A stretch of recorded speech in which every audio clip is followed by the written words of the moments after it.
Hello. This is our commentary for the episode containing Examination Day and a message from Charity.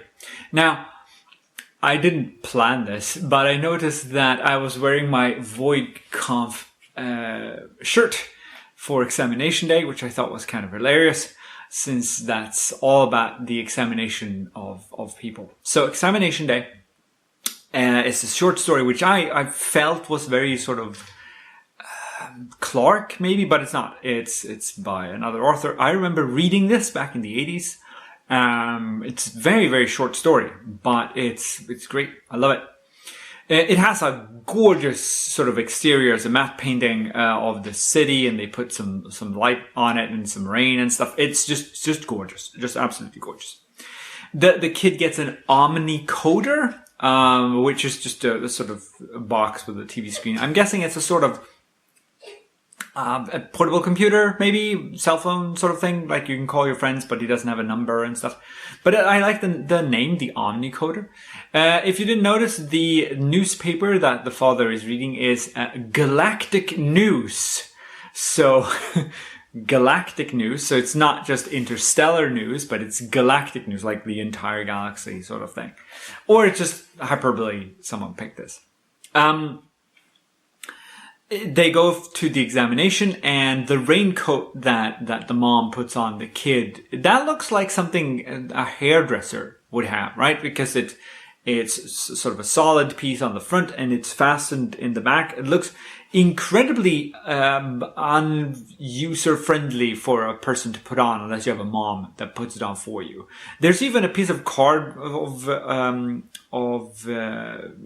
fastener sort of halfway down the back as well. So I think it's a hairdresser's garb. It wouldn't protect you very well on the back either if you can't close it properly. The reception of this was that it was very predictable that of course he was going to fail the test. But the sort of heart-wrenching part is why he fails the test, right? Because you're not supposed to fail the test if you do well. But here it is the government mandate that you're not allowed to be that smart. Now, I wonder about the strategy of this. Not from the government standpoint. I get why you could have a dystopian government that thinks that way. But from the parent standpoint, why would they encourage a kid to read? Why would they not actively try to not make him be a clever boy? Because that could save them their kid. You'd want them not to be super smart, right?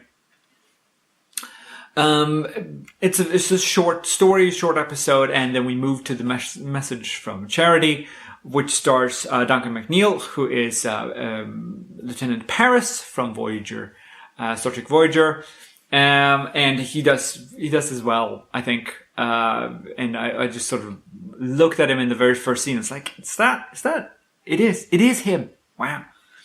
Carrie Noonan. She auditioned for this part and the part of Ursula, I think, but she wasn't cast, and they cast someone else. But that actress could not keep straight the sort of the lingo, the sort of inflection and the wording, and she kept talking to someone off camera. So after 2 days, they got rid of her and brought in Carrie Noonan, and she took on this part, and I think she does fantastic work of it. In the original story, Peter is 16 and Charity is 11, but they decided that was a bit too creepy, so they rewrote it so they're about the same age. And the scene when she's in the garden and he's washing his car is the only scene where they aren't shot at separate times. These are actually next to each other. The camera crews are like facing off, like at separate parts of the same set. And they kept shouting their lines at one another because they couldn't hear. So they had to be prompted to not do that. So they did it in real time, but they were probably having trouble hearing the other person's lines. Obadiah Payne, Charity's father, is James Cromwell, who we've seen in lots of different movies. He has a very long and distinguished career. He was in Star Trek First Contact. And of course he's the farmer from Babe.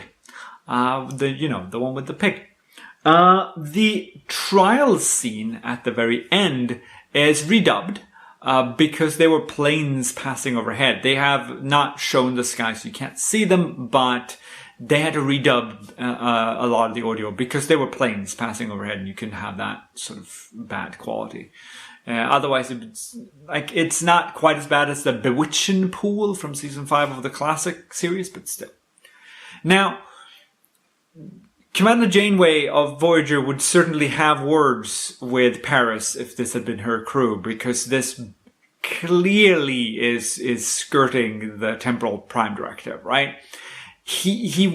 I'm surprised he wouldn't have figured out that giving her knowledge of the future would be bad. And it gets her in very hot water and almost killed. Luckily, they manage to get out of it, and she does the sensible thing of backing off. I remember reading a comic along the same lines written in the 70s sometimes, where aliens gave like telepathic devices to random people to sort of connect them across the world. And this one kid, he got one of these little crystal pyramid things, and he could telepathically speak to a girl in India, and they shared sort of a life together almost. And then the pyramid went inactive, and he had never asked her of her address or phone number, and no way of finding her, so they were lost forever when the aliens concluded the experiment. A bit like Mr. Dinkle the Strong from the classic series. This reminded me an awful lot about that, even though they voluntarily closed the contact rather than have it be terminated. Now, next week is Teacher's Aid, which is, Gargalicious, and I look forward to seeing you then. Take care now. Bye.